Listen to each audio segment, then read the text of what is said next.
Vámonos con la siguiente jugada. Pone fuera de combate, mira, lo pone fuera de combate y sin derecho a fianza por culpa del juez. Suéltalo, Orlando.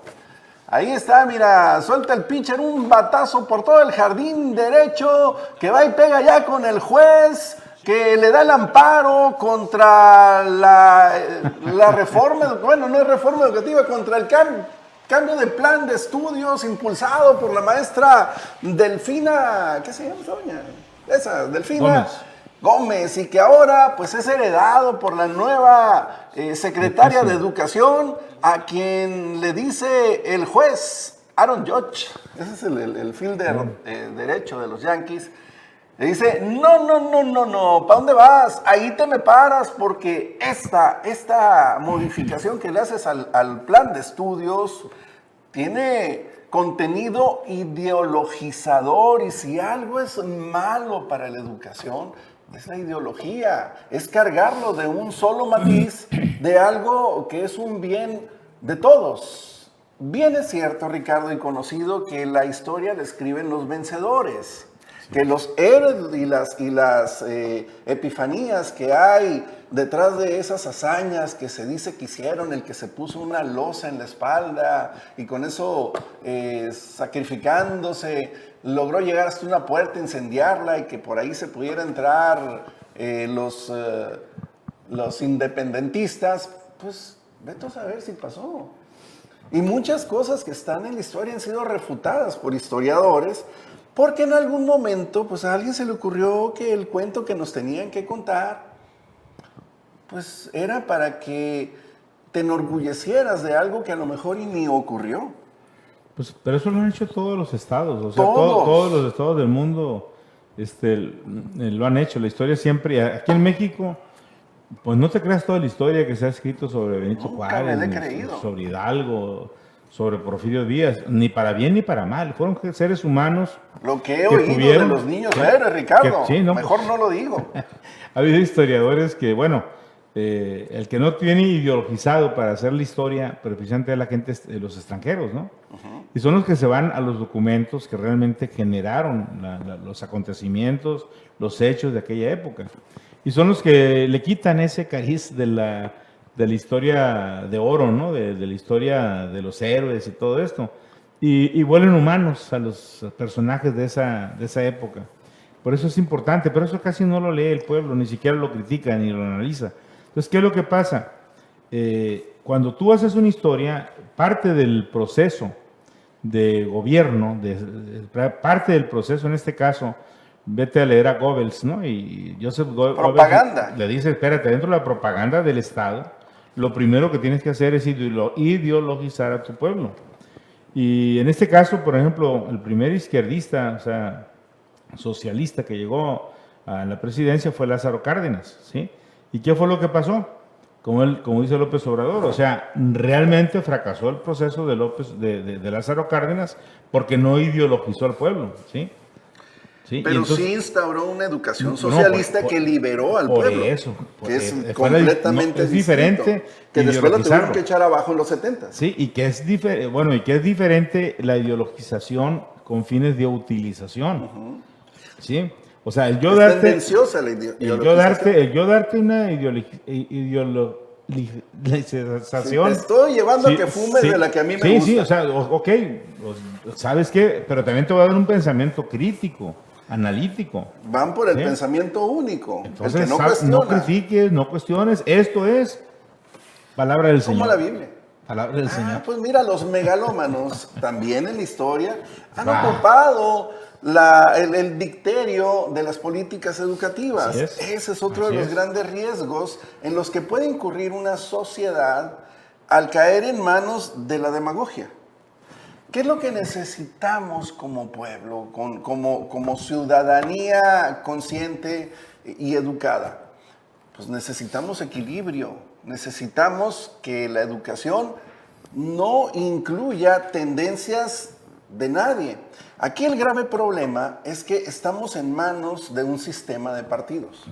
Un sistema de partidos que al momento de llegar al gobierno dicta un hasta aquí y una a partir de aquí, como si nada de lo que se hizo antes sirviera o valiera. Así es. Es un crimen. Es como lo del aeropuerto de Texcoco. Es que si no estás conmigo, estás contra mí, pues. Entonces, hacer ese tipo de cosas, destruir para levantar de los cimientos, como lo hicieron los españoles con el pueblo Azteca. indígena, bueno, a todos se los chingaron, mayas, aztecas, las caltecas y todo. Pasaron por encima de todos, enterraron la cultura y pusieron las iglesias encima. Borraron de la faz de la tierra culturas que tenían lo suyo, tenían defectos y virtudes como lo tiene la religión. Pero eso también pasó con los griegos y con los romanos, o sea, así con ha los pasado, árabes. exactamente. Todos. ¿Por qué? Porque es imponerse, pero en estos tiempos no se vale. Ya no. En estos tiempos lo que está ocurriendo en Rusia con Ucrania, entre Rusia y Ucrania, ya no se vale, ya no tiene por qué haber guerras. Lo que está ocurriendo no me acuerdo en qué parte de Medio Oriente, donde hay una revolución porque asesinaron a una mujer que no quiso usar la burka o como quiera que se llame esa cochinada que les ponen en la cara, eso ya no se vale. Como tantas como aquí en México, que ya no se vale que las tradiciones indígenas están por encima de la ley. Niños, ¿sí? A las niñas las casen con adultos a cambio de están por bienes. encima de la ley, pues. Entonces, ya no se vale nada de eso. Y están por encima de la moral pública y de la decencia general. Por eso, David, hay una cuestión muy cierta. Mira, el problema es que cuando entra un Estado, ideologizador, ¿sí? ¿Qué ocasiona? O sea, en este caso es quitarle la capacidad de análisis. Y si yo te quito la capacidad de analizar las cosas, pues también te quito la capacidad de criticar. Y por otro lado, de cuál fumes y no de la compres. Y por otro lado, también endurezco acá, porque hay simientes que quedaron que no los voy a cambiar porque saben analizar y saben criticar. Y me van a analizar y me van a criticar todo lo que haga. Entonces, tengo que actuar también en contra de ellos. Tú lo ves en las mañaneras. Una campaña permanente contra el pensamiento conservador, como si todo lo del pensamiento conservador fuera despreciable, como tampoco todo es bueno del pensamiento liberal. Mira, yo soy liberal. Yo también. Y honestamente te lo digo, creo que el enfoque que le dan es un enfoque perverso, ¿sí? Aquí hay mexicanos, no hay conservadores ni hay liberales. Y quien sea conservador, muy su problema. Así es. Y la verdad, no sé, o sea, al final de cuentas un día sería bueno preguntarle al presidente, para él, ¿quién es un conservador? O sea, nos vamos a la historia. Cuando hablan del conservador, los conservadores fueron los malos de la historia, pues. Y si eres liberal, ¿sí? muy los conservadores fueron los que apoyaron a Maximiliano. Entonces, él está apelando a la historia dorada que tú recuerdas, ¿no? Donde los conservadores siempre fueron los malos de la película, ¿sí?